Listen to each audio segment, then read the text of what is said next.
Há lá tempo para conversarmos sobre a área da medicina que foi tida pelo Presidente da República Portuguesa como o parente pobre, saúde mental. E a saúde mental serve de conversa, serve de diálogo até entre um comum mortal ou os comuns mortais quando sucede algo de absolutamente extraordinário e inesperado, que foi o que ocorreu há relativamente pouco tempo com um estudante universitário que aparentemente teria planos para executar alguns dos seus companheiros, colegas e, quiçá, outras pessoas que estivessem a frequentar a universidade. Mas há mais números que nos atormentam.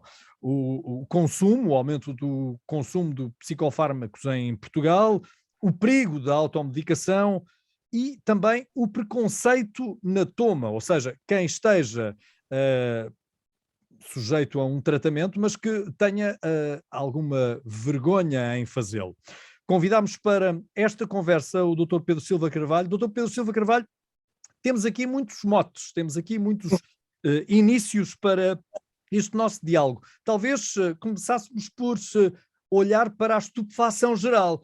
Ai, que há uma criança deslocada capaz de matar-se jovens adolescentes apenas por vingança. Isto pode mesmo estar a suceder à porta da nossa casa e, em alguns casos, pior ainda, pode estar a suceder dentro das nossas casas sem que nós estejamos a dar conta disso. Certo. Veja-se, Portugal não é um país em que isto ocorra, nem frequentemente, é raro, mas veja-se países anglófonos e há de reparar que não é assim tão raro como isso. Nos Estados Unidos, Inglaterra, temos frequentemente essas notícias. Aqui em Portugal é muito raro, muito raro. Eu acho que nós somos... funcionamos de outra maneira. Eu acho que nós vemos os diferentes países e a maneira como... Nós somos um país... O nosso povo é um povo mais acomodado, mais resiliente, mais... O doutor, posso acrescentar, tem brandos costumes? Brandos costumes. Honestamente, temos brandos costumes. E sempre pusemos a hipótese de ser de futebol, da religião... E com certeza também dos fármacos, graças a Deus, digo eu. Pela toma assim, exagerada e por autoconsumo também, não é? Em relação ao exagerado, os números são engraçados, porque, teoricamente, na questão das depressões, nos quadros depressivos major, teoricamente só 1/3 delas é que estarão corretamente medicadas. Andarão aí para pessoas com depressão major. Estou a falar dos quadros, porque nós temos dentro dos quadros depressivos, estamos a falar de quadros depressivos. Temos os minor e os major. E dentro dos major, que são bem mais complicados, mais pesados, menos de metade das pessoas com este diagnóstico é que andam a fazer corretamente a medicação. Muitos andam... Agora, a questão é, se há pessoas, eu não faço a mínima ideia em relação a este rapaz, porque nem tenho ouvido assim, pronto, mas não faço a mínima ideia qual é o diagnóstico. Eu já vi alguns comentários completamente bizarros a dizer coisas que me deixam perplexo, mas eu não vou entrar nesse campo. Agora, há algumas pessoas que têm ou quadros ansiosos, ou quadros depressivos, ou coisas larvais psicóticas, ou distúrbios de personalidades, podem, com o tempo, criar uma espécie de alteração que o pode levar ou empurrar, ou fazê-lo tipo urso. Encosta-o de tal maneira a um canto que ele depois não tem outra maneira senão saltar. E todos nós sabemos que nunca devemos encostar um cão quando está um bocadinho chateado ou uma esquina, porque ele vai saltar para cima de nós. Portanto, temos que lhe dar sempre espaço de fuga. E às vezes estas pessoas não se sentem esse espaço de fuga. E provavelmente foram conjecturando ao longo do tempo e começando a criar, hipoteticamente, algumas ideias de prejuízo disto, daquilo, e que os possa ter levado a criar, e pronto, e agora estamos em jeito de conversa, mas repare que todos os jogos, estes videojogos, têm, no fundo, esta ideia um bocado irrealista de uma vida em que nós podemos nos transformar numa espécie de uma espécie de um clone, ou de um ser em que vivemos num jogo e o jogo virtual pode ser o nosso mundo. E a determinada altura, eu cada vez mais, há de reparar que os jogos cada vez são mais reais. Avatares, não é? Aquilo que se designou por avatar, não é? E, portanto, isso é um tema também interessante para ver se não estamos a transformar este nosso mundo real num mundo... E vindo à laia de conversa, nós estamos agora aqui em termos virtuais, mas os últimos anos eu tenho andado a ver montes de pacientes que a determinada altura vivem em casa e não saem de casa o dia todo, estão de pijama o dia todo, ou quase pijama, só a parte de cima que está com uma camisa, e vivem num mundo virtual. Criam um perfil ideal, é isso? Por exemplo, porque isto vai dando um desgaste. Agora fugindo, desculpa, tipo cerejas, mas eu dou apoio a vários lados. O que é que eu vi ao longo deste último ano? Meta-me um idoso, sistematicamente, semana após semana, fechado num quarto, porque alguém ficou positivo na aula, e ao fim de 15 dias, ele é para sair e fica mais 15 dias, 14, como foi há uns tempos atrás. Eu vi cenas perfeitamente psicóticas, pessoas que eram normais e quase que enlouqueceram, porque estão entre 4 paredes, meses e meses, não é 14 dias. E, portanto, eu vi coisas vi um senhor que era perfeitamente normal, a partir-me tudo, que quando eu entrei no quarto, eu nem queria acreditar como é que ele tinha conseguido partir aquilo tudo. Portanto, porque enlouqueceu. E, portanto, todos nós temos um ponto de quebra. Convém não chegar lá. Bom, mas pergunto-lhe, não estaremos excessivamente sensíveis e pouco capazes de resistir ao insucesso? Não nos habituámos nas últimas décadas ao sabor de uma compra, ao sabor de uma vontade de conseguir obter aquilo que desejamos e de repente, quando tal não sucede, nós ficamos, e vou utilizar a expressão, mas entre aspas, birrentos? Percebo o que é que está a dizer. Como é que é de dizer isto? Havia um colega meu que dizia que os nossos pais criaram-nos neuróticos e nós estamos a criar nos nossos filhos distúrbios de personalidade. Quer isto dizer? Eles antes diziam não muito mais facilmente e nós estávamos caladinhos, senão corríamos mal a vida. Agora é um bocado mais difícil, na atual geração, dizer não. Estão muito mais mimados. Estou a ser um bocadinho, posso estar a ser um bocadinho provocatório, mas é a sensação que eu vejo. Estão muito mais mimados.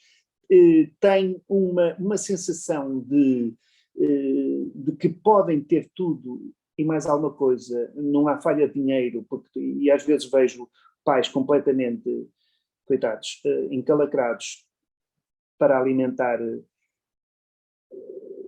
vícios e coisas complicadas, e portanto nós estamos aí então a criar um distúrbio de personalidade, já não é um neurótico, é um distúrbio de personalidade, e que podem ser personalidades narcísicas, que é eu quero, posso e posso, e fazem birras mais fortes ou menos fortes conforme quando dizemos que não, e o não é sempre muito mais ténue, porque acontece, e os mídia também, que é esta ideia que é transmitida pelos mídia, que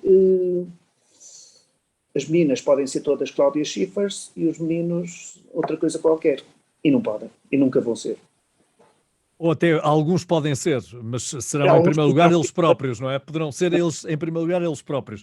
Mas claro, exatamente por os pais terem sido educados já com algum facilitismo e estarem agora a educar os seus filhos nesta tendência de maior, como é que eu lhe vou chamar? Aconchego, ou excessivo aconchego para próximo dos seus filhos, isso também não poderá estar a levar os pais a terem também de recorrer a um psicólogo ou de estar a ter que recorrer a um psiquiatra mais tarde e ter também eles necessidade de um psicofármaco? Exatamente porque Sim, têm essas reações dos seus filhos e as reações do mundo à volta? sim, porque é difícil dizer que não, é difícil ter que ser sempre feliz e responder a tudo com que os outros esperam, e eles não conseguem, e portanto chega a um ponto que começa a funilar demasiado. E há uma coisa que eu tenho a certeza. Quadros ansiosos, quadros depressivos, ou surgem os reativos, ou surgem ou em túnel ou no pós-guerra. Eu vou lutando até um ponto. Depois passa-me a guerra e eu caio. Quais são os sintomas que nos devem de facto levar a pensar em consultar um psicólogo ou um psiquiatra, passando para outro nível? Mas quais são aqueles indícios que podem, em autoanálise, porque muitas vezes nós sabemos que o próprio não se apercebe das suas alterações de comportamento e não terá nunca essa capacidade de percepção, mas para aqueles que ainda dispõem dessa capacidade de notar alguma diferença, quais são os sinais que devem levar aqueles que nos veem e nos ouvem a espera, se calhar é melhor ir a um médico? Ok, pronto. Aqui a diferença entre o psicólogo, eu fui durante muitos anos professor em psicólogos e fiz formação também de psiquiatras internos.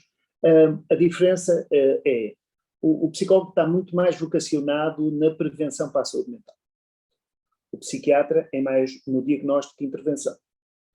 Portanto, mais já na doença. Quer dizer, uma coisa é prevenção, outra coisa. Agora, todas as psicoterapias foram criadas por neuropsiquiatras. Seja o Freud, seja quem for, eu tenho formação psicoterapêutica nas diferentes vertentes. Digamos, no fundo, trabalho com psicólogos, tenho alguns trabalhos de psicólogos que me dão apoio e posso fazer intervenção em termos de psicoterapia. Agora, graças a Deus, entre aspas, digo eu, sou médico e, portanto, em termos de capacidade e taxa de sucesso é um bocadinho diferente, porque quando temos doença, graças a Deus, o fármaco é fabuloso. Fabuloso. Agora, na prevenção, nas coisas mais de linha neurótica, mais, seja ela obsessiva, ansiosa, mais leves, muitas vezes psicoterapia chega só. Coisas mais pesadas, e isso nós temos consciência, quer dizer, uma gripezinha é uma gripezinha, uma coisa mais pesada é outra, pneumonia é outra. Está a compreender o que eu estou a dizer? É isto que eu acho que define um bocado o tipo de intervenção. Então as pessoas, quando, o quê? A lógica de procura é quando eu começo a ter dolo na minha vida. Eu estava num patamar X e começou a ter um funcionamento que me está a dar dolo para mim e pode dar dolo para terceiros. E há muitos sinais e sintomas. Agora, isto aqui depende da patologia. Pode ser mais neurótica ou mais psicótica ou mais adaptativa. E pode ser na linha ansiosa, na linha depressiva, na linha psicótica, mas onde é que são os grandes cores de que a pessoa começa a sentir do ponto de vista de saúde mental? Quando não dorme, começa a ter alterações do apetite. Quando começa a ter alterações, por exemplo, do ponto de vista sexual. Começa a ter alterações a nível de uma ansiedade e de um mal-estar e de uma conflituosidade e uma impulsividade para terceiros. Ou anda a começar a sentir que não tem, o seu humor está demasiado negativo, seja ele depressivo no sentido de choro, ou então demasiado explosivo. Aí há um ponto a partir do qual nós dizemos, eu já não aguento mais. E são muitas vezes até os outros que eu estou-me a lembrar, este é um exemplo, estou-me a lembrar há uns anos atrás, mas isto, desculpe, eu agora às vezes vou saltando, isto às vezes dá aquilo que nós chamamos a nosognosia, quer dizer, a não capacidade do próprio perceber que está mal. E às vezes são os terceiros, nós estamos tão em cima da porta que não vemos a maçaneta. E o outro disse assim, olha, é embaixo à direita, ou à esquerda. Estou-me a lembrar de um caso de uma rapariga que vi, que seguia há uns anos atrás, em que teve 7 anos dentro de uma banheira. 7 anos. Ela foi-me trazida pela avó. Mas a viver dentro da banheira? Sim. Tinha um quadro obsessivo gravíssimo. Gravíssimo. E, portanto, esteve 7 anos dentro de uma banheira. Foi-me trazida pela avó, que trouxe os pais. O pai, a mãe, neste caso, era a mãe da filha. Portanto, ela traz a neta, a filha, o genro, e viviam todos juntos num 7º, 9º andar de um prédio desta nossa cidade, e que, porque é que a avó a trouxe?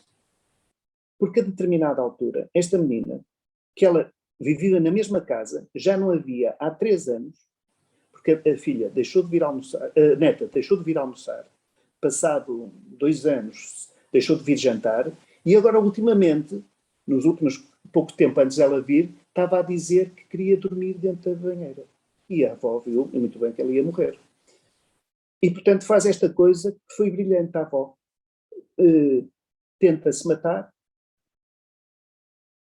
e exigindo, ela não se mataria se a neta viesse ao médico. Portanto, e quando eu entro, quando todos entram, eu vejo logo que ela tem um quadro obsessivo grave, até basta ver a pele, havia peixes vermelhos que eram menos vermelhos que a pele dela, e eu perguntei à mãe o que é que ela tinha a dizer sobre o assunto. E a mãe só me disse, e a mãe era relativamente bem diferenciada, só me disse este título, que eu acho que é um bom título para um livro. A minha filha é muito limpinha. E eu fiquei a olhar para aquilo. Doutor, mas quem é que está doente nesse quadro? Exatamente, estavam todos. A única saudável era a avó. Mas está a compreender? A doença, uma doença neurótica e obsessiva, pode ir pode alastrar e ser infecciosa. Claro. E a saúde mental muitas vezes acaba por ser... Aliás, nós temos uma patologia que é chamada folia da, quer dizer que eu estou psicótico e pego isto ao companheiro, ou à companheira, ou quem vive comigo, e ele está a ver exatamente o mesmo que eu. Portanto, a saúde mental tem estas nuances. Sim, e é certo que vivemos todos no limbo, como dizia Pedro. Nós podemos, de repente, alguém pode disparar o gatilho de algum desequilíbrio da nossa saúde mental sem darmos conta. Nós até podemos, aparentemente, estarmos a viver uma vida equilibrada e a corresponder aos nossos anseios, não é? Exatamente, completamente. Mas essa não é a justificação também mais fácil para algum comportamento que seja tido como mais desequilibrado? Essa inesperada ocorrência que possa ter sucedido na nossa vida? Isso não pode ser a justificação para uma justificação fácil para algo que tenhamos feito que não que esteja dentro dos padrões daquilo que é tido como normal? Pode ser, mas grande parte das vezes não é por aí que vemos. Muitas vezes há patologia mesmo, que faz com que, por exemplo, alterações, vamos imaginar, alterações na região frontal do nosso cérebro pode transformar uma pessoa que era um pacato cidadão desta nossa país num Mas impactos traumáticos? Um acidente de automóvel, por exemplo? Um acidente, eu faço uma alteração frontal, ou por exemplo uma demência frontotemporal, que é mais típica antes dos 60 anos, é mais frequente entre as demências antes dos 65 anos, a pessoa nem é tanta memória que interfere, fica mais ou imatura e fica com comportamento, ou um comportamento muito cruento, muito mais socialmente menos aceito. Pois, mas é preciso que isso suceda, não é? Que haja mesmo esse traumatismo. Bom, não vamos fugir de alguns dos temas com que iniciámos esta nossa conversa. O aumento do consumo dos psicofármacos em Portugal é uma realidade, constatável até nas análises feitas aos esgotos. Sabemos de vez em quando que esses estudos são feitos e comprovam essa utilização excessiva de psicofármacos. Mas vamos por partes. os psicofármacos estão a ser tomados excessivamente a conselho médico ou estão a ser tomados excessivamente por automedicação? É porque essa distinção também é importante. Sim, como é óbvio. Portanto, Portugal é o quinto país da OCDE com maior consumo de ansiolíticos e antidepressivos. Mas indo só ao volume de vendas de ansiolíticos, e que representa cerca de 2% de todos os fármacos vendidos em Portugal, no território nacional, isto os dados de 2017. Portugal terá o primeiro lugar da OCDE nos ansiolíticos. Agora, o fenómeno de automedicação, olha que é muito frequente. Muito frequente. Eu tenho vários exemplos. Quer dizer, tenho doentes que às vezes eu dizia como é que é possível, mas a tomarem 3, 4 caixas de alprazolam por dia, e eu pensava que isso não era possível, mas isso eu, com testemunhas, já consegui perceber. Agora, eu às vezes era assim. E como é que arranja isso? Olha, eu descrevo várias maneiras. Há quem consiga comprar moedinhas que andam aí na rua, em que andam a chatear de urgência em urgência para lhe serem prescritos isso. Não, e andam de centros de saúde em centros de saúde, depende do valor que se paga. Mas já é uma dependência nesses casos? Claro. O problema das benzodiazepinas, no caso, estamos a falar pronto, sem ir a nomes comerciais, mas toda a gente sabe o que é que eu estou a falar, dá tolerância e habituação. E, portanto, a pessoa, se tiver um perfil de uma tolerabilidade, e isto acontece em tudo, no álcool, no tabaco, em tudo, nas drogas, eu vou crescendo cada vez, vou entrando em valores cada vez mais altos de consumo. Passo de 1 para 2, 2 para 4, e é muito frequente ver aí pessoas a tomar, e não são os médicos a prescrever. Obviamente, nós prescrevemos, às vezes indiretamente, que as pessoas chegam e vêm pedir para a tia, para a sobrinha, não sei o quê, ou para quem seja, e isto acaba por entrar 2 aqui, 1 ali. Está a compreender o que eu estou a dizer? Isto é fácil, todos nós sabemos isso. E também nas farmácias vão dando, agora mais dificilmente, mas no passado era facílimo. Facílimo. E pela internet também julgo que se conseguem comprar Claro. alguns medicamentos Sim, completamente. e até alguns transformados, não é? Com outros nomes, não é? Com outros nomes. Sim.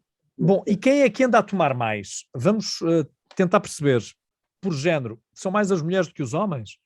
São mais os das idades de trabalho útil? São os mais novos? Esses estudos apontam-nos também esses dados? Não, o que eu tenho, quer dizer, a experiência que tenho é esta.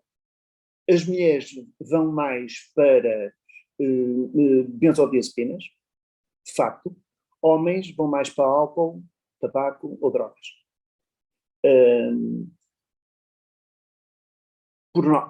Mas aqui é uma questão cultural, uma questão até socialmente mais pela dificuldade da mulher de acesso a algum tipo de substâncias.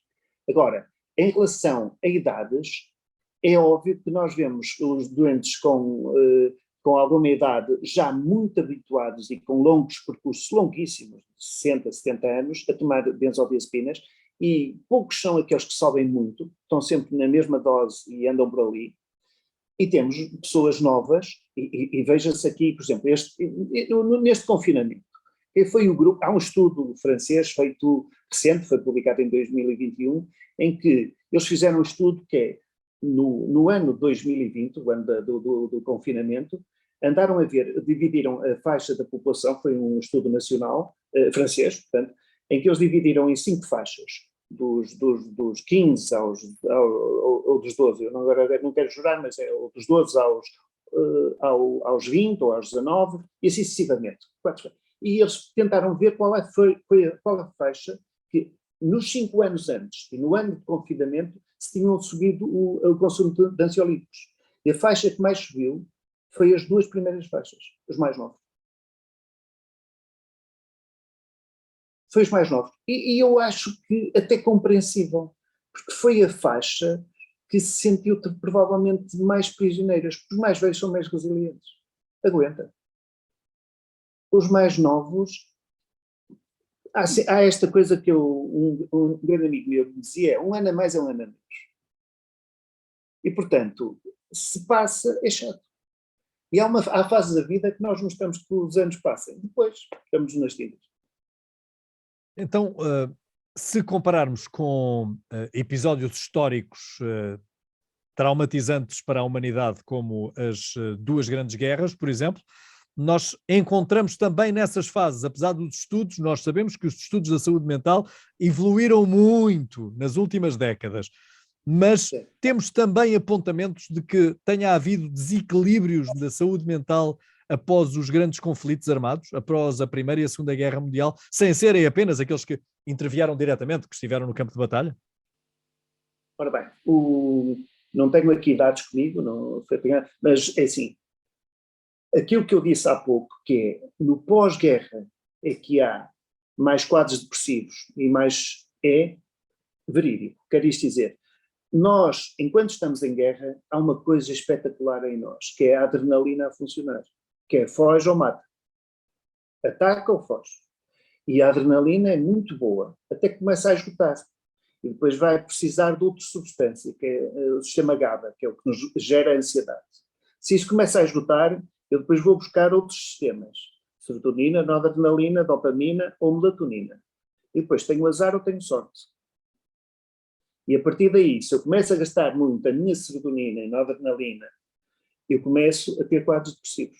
E eu só lhe falei nisto exatamente porque houve quem comparasse aquilo que nós estávamos a viver com os confinamentos àquilo que viveram os que se sujeitaram a bombardeamentos dias seguidos, que tiveram que se recolher nos abrigos e que deles não podiam sair porque a vida estava limitada, não é? Exatamente. E depois é que, embora, quer dizer, neste momento a comunicação, os mídias, chamam muito mais, porque na altura as pessoas podiam estar depressivas, mas estavam fechadas, portanto não havia esta comunicação que existe agora. Mas nós agora vemos, porque de facto é muito mais, os mídias, é muito mais fácil e muito mais, e notamos que de facto as pessoas no pós-guerra, aliás, quase que é unânime, tudo que seja comunicações relacionadas com o Covid, onde nós vamos notar mais na saúde mental, mesmo a Organização Mundial de Saúde, prepara-nos para 2013, 2014, 2013 em seguinte, porque aí é que vamos ter provavelmente o fenómeno do problema da saúde mental. Que as pessoas, nesta fase, andaram a aguentar, mas depende, nós estamos, hoje iria-se discutir a abertura gradual, e as pessoas estão a ficar um bocado fartas. E, portanto, com bom senso, mas também temos que perceber isto. Pedro, mas também, se compararmos os quadros de guerra, quer de uma Primeira, quer da Segunda Guerra Mundial, e se compararmos com os nossos bunkers, com compras em casa, com internet, com sofá, com televisão, com a possibilidade de até falarmos uns com os outros, se calhar estamos de facto muito mais sensíveis. Muito. Isso quase vem ao início da nossa conversa. Provavelmente as pessoas estão com muito menos resiliência. Muito menos resiliência. Nós, neste momento, estamos... Uma percentagem muito significativa da população está muito mal habituada. Diria eu, mas é a minha opinião. Está a compreender? E eu lembro-me sempre também da quantidade, não só no meu círculo de amigos, mas na quantidade de testemunhos de quem se julgava saturado da velocidade em que vivia, saturado do ritmo constante em que eram exigidos objetivos, e durante o período de tempo em que houve a obrigatoriedade de estar em casa, que era aquilo que desejavam, estar junto dos seus, que era aquilo que mais ansiavam, a vontade foi exatamente a contrária, que era a de abandonar rapidamente esta imposição. Terá sido também por isso que nós ficámos menos tolerantes face ao confinamento? É porque era alguém que nos obrigava a ficar? Provavelmente isso. Provavelmente a questão da obrigatoriedade. Quer dizer, a história vai dizer, mas a história vai nos limpar algumas, mas veja-se todos estes movimentos nestes últimos tempos, Canadá, França, de facto o ser humano é muito engraçado, quer dizer, é uma máquina muito é complexa, uma não é? máquina. Bom, nós temos estado aqui a falar no excesso da toma de psicofármacos em Portugal e nos números que nos deixam avassalados, não é? Porque são as pessoas com quem nós lidamos todos os dias.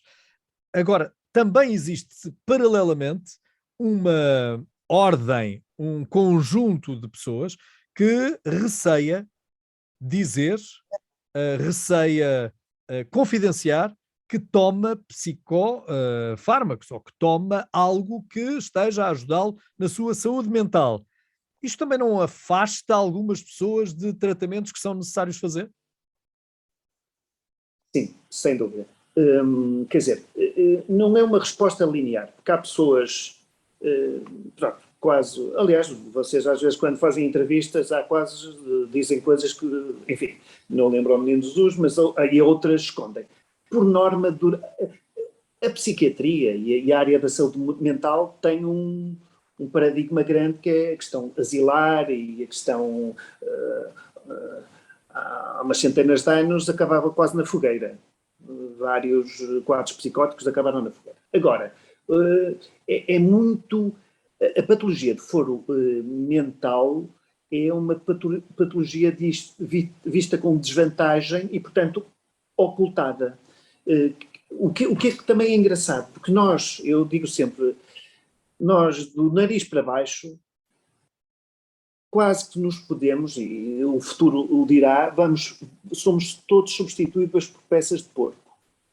Basta arranjar um leitãozinho na bairrada e está feito. Desculpem lá esta brincadeira, mas exceto o cérebro, convém nunca deixar substituir nada por um animal lá da zona da bairrada. E temos mais químicos lá em cima do que no resto do corpo, em termos de neurotransmissores, essas coisas. E é aquilo, o CPU central é o cérebro, e é aquilo que manda. E eu pergunto muitas vezes aos meus doentes que aceitam tomar o antihipertensor, o medicamento para o colesterol, seja o que for, para a vida toda, mas se eu digo assim às vezes, é preciso tomar este antidepressivo para a vida toda, e entro logo numa situação bem complicada. E às vezes ele precisa daquilo mais que o antihipertensor, digo-lhe já. Mas não aceita. É muito difícil. Muito, muito difícil. Mas, de facto, a percentagem de quadros depressivos crónicos é mais simpática, é mais antipática do que se pode pensar. Mas as pessoas têm... O paradigma da doença mental é terrível. E isso é que nos deve levar a ficarmos mais despertos aos nossos atos e aos atos dos outros. É isso também Sim. que posso compreender do que está a dizer? Sim, sim, sim. Nós temos de estar... Eu acho que os últimos anos têm demonstrado isso. As pessoas estão muito mais...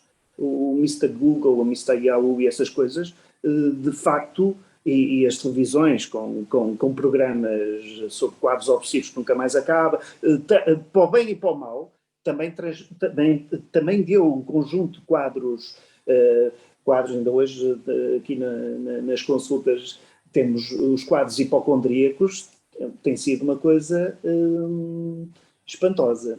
E muito transmitida por um conjunto de quem faz. Estou-me a lembrar, quando eu estava a estudar em medicina, pegar naqueles nossos livros simpáticos, tipo Páginas Amarelas de Lisboa, e começamos a ler, conforme vamos lendo, parece que temos estas doenças todas. Temos sempre alguns sintomas.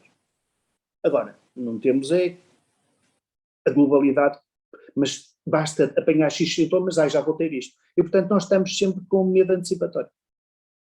Sim, e o medo pior talvez seja mesmo o de termos de nos tornarmos doentes crónicos de saúde mental. Julgo que também é o que têm constatado. Alguns pais, alguns filhos estarão a ouvir esta nossa conversa e alguns pais dirão, pois, se tivessem que suportar a inquietude da minha criança que não para de correr de um lado para o outro, o doutor não me arranja nada para o acalmar. Ritalina foi uma palavra também, um medicamento também muito falado, muito comentado há uns anos e que de vez em quando vem aparecendo na espuma dos dias para servir de debate, mas depois desvanece. Mas os pais continuam a queixar-se que os filhos andam muito irrequietos. São os pais que se queixam da inquietude dos filhos porque efetivamente eles estão muito nervosos, ou são os pais que têm menos paciência para a inquietude normal das crianças naqueles padrões de idade? Olha, as duas coisas podem ser possíveis. Quer isto dizer, o síndrome de déficit de atenção e hiperatividade é uma realidade que existe, quer na criança e quer no adulto. E é muito engraçado que eu trato basicamente adultos, que é apanhar. Ainda ontem estive em Lisboa com uma americana que agora aos 39, 40 anos de idade é que eu fiz-lhe, de facto ela tinha um síndrome de déficit de atenção, eu começou com a medicação e ela disse, bem, quando entrou na consulta vinha a chorar, a dizer, pela primeira vez na vida percebi que tive toda a minha vida doente. Porque ela passou entre os pingos da chuva com os pais a chatearem, sempre a mãe e o pai a estudar com ela perdia muito mais tempo, não ia para, porque tinha que estar sempre a estudar, a fazer isto, aquilo, e só agora, quando começa a ter que trabalhar e ter que fazer, a gerir, começou a perceber, eu assim não consigo, porque uma coisa é, na escola temos ajudas até dizer chega, na faculdade já com muito mais dificuldade, mas ainda vamos conseguindo, vamos chumbando aqui ou ali, mas depois no trabalho ninguém nos dá mínimo de hipótese para, só falha meia dúzia de vezes e é despedido. E a partir daí ela começa a tomar e começa a funcionar normal. Portanto, há isto, mas também há esta dificuldade de tolerância dos pais, porque de facto a vida é ao minuto, a correr, a ter que ganhar dinheiro para um conjunto de coisas que são complicadas, e portanto começamos aqui, nós todos já estamos ansiosos e vemos ansiedade onde ela às vezes não existe. E nós é que estamos e achamos que são os outros. Bom, mas isso não invalida que as crianças também elas estejam mais nervosas, hiperativas, também por espelho. Pergunto-lhe, também por espelho? Por aquilo que veem os pais fazer? Por aquilo que veem os pais inquietos a tentar corresponder? Assim, em alguns casos não tenho dúvidas que isso acontece. Em alguns casos não tenho dúvidas que isso acontece. O espelho também funciona, quer dizer, nós somos vasos comunicantes. Eu sou terapeuta sistémico, portanto, terapia familiar, e de facto, uma família são vasos comunicantes. Se eu atiro pedra a alguém, o outro apanha por. E portanto, as coisas chegam lá. E se eu vejo os meus pais demasiado ansiosos, demasiado não sei o quê, sempre em conflito, porque depois. Quer dizer, isto transmite-se porque isto está em casa e, portanto, eu vou ficar cada vez mais agressivo, mais a tentar fugir, pronto, e depois começam aqueles sintomas muito típicos. Até era bom aluno e deixa de ser bom aluno de escola. Estava a dormir bem, deixou de dormir. Estava a almoçar e a jantar muito bem, abandona a mesa de uma maneira assim extemporânea. Portanto, estas coisas que é a normalidade passa a ser uma anormalidade, há de sempre questionar o porquê. E pode ser muitos motivos. E os filhos também perguntaram aos pais ou essa relação não é fácil de se fazer? Se os filhos detectarem uma irregularidade no comportamento dos pais, complica-se tudo. Isso é muito complicado. Isso, em idades, isso depois é mais fácil, já no que nós chamamos a terceira idade. Aí depois os filhos passam a ser, entre aspas, quase os pais, não é? Agora, aquela fase média, muito complicado. Muito complicado. Muito complicado porque a crítica é vista como muito agressiva. E uma afronta, não é? É uma afronta geracional, não é? Também interpretada como tal. Sim, sim. É muito difícil. Doutor, para não estarmos única e exclusivamente a passar uma mensagem negativa ou excessivamente preocupada aos nossos ouvintes e espectadores, o que lhe pedi era que lhes dissesse objetivamente que tipo de atitudes, que tipo de atos devem levá-los a consultar um médico. O que é que, no dia a dia, o que é corrente que seja motivo de transtorno e de preocupação para que possam acorrer a um médico? Ok, pronto. Eu vou para a área da saúde mental, não é? Pronto. É assim, eu tenho que ver o meu funcionamento, quer dizer, o meu funcionamento basal. Se a determinada altura eu começo a sentir que a minha vivência neste mundo, no meu mundo, começa a ter vários conflitos com terceiros, a sensação de desconforto para o próprio, começo a ter implicações no sono, a dormir mais ou a dormir menos, começo a ter implicações a nível do humor, ou ficar muito negativo, muito choroso, ou então demasiado explosivo. Começa a ficar mais ansioso, com tiques, com isto, e começa a sentir que há um desconforto e uma querulância demasiado marcada. E esses são sinais, por exemplo, de alerta, dos mais frequentes. Então aí vamos às estratégias para evitar esses sintomas. O que é que podemos fazer para não chegar a esse ponto? Ok, pronto.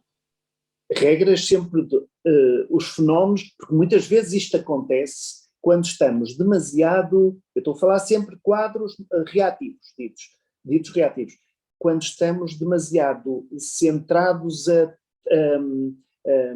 tentar, o mundo externo está-me a ser lesivo, excesso de trabalho, estou-me a meter em várias coisas ao mesmo tempo, estou-me a sentir no trabalho ou no estudo, estou a ficar com acúmulo demais, eu tenho que fazer tipo panela de pressão.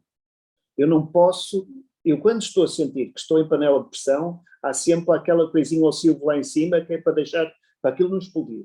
E eu tenho que arranjar as minhas estratégias, aumentar férias, poder sair, poder estar com amigos, exercício físico, dormir bem,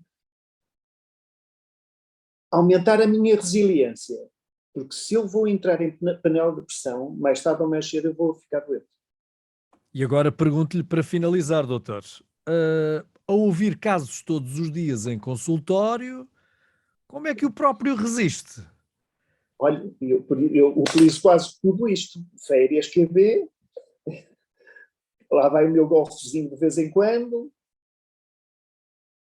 e pronto, exercício físico sempre que posso, mas de facto é tentar esta sensação de que é um bocadinho meter a cenoura de vez em quando próxima, uma cenoura para tipo, ok, se eu estou ali sempre, aquilo vai correr mal.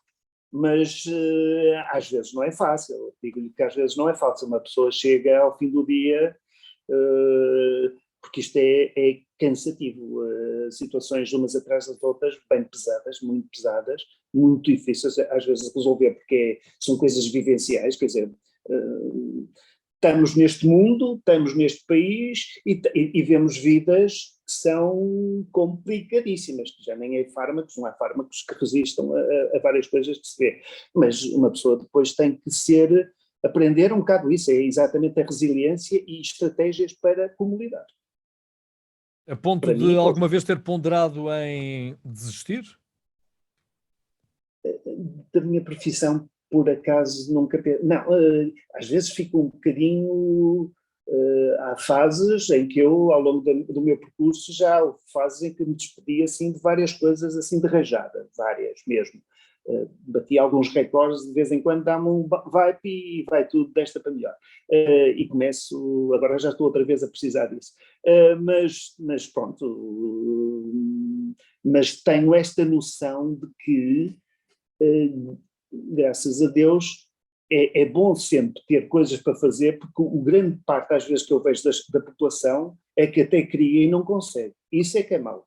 Portanto, eu quando me digo assim, já estou a chegar cá por cima, eu penso assim, mas bem, estou melhor que os outros, porque consigo pelo menos ter essa possibilidade de poder escolher. E esse discernimento também de perceber que já se está a atingir o limite. Doutor Pedro Silva Carvalho, muito obrigado pelo seu tempo. A conversa foi tardia para si, depois de um dia intenso de trabalho. Muito obrigado por nos ajudar a conversar mais uma vez sobre saúde mental. É sempre um espaço deficitário, mas é aquele que dispomos para conversar sobre uma doença que é de todos nós. Muito obrigado.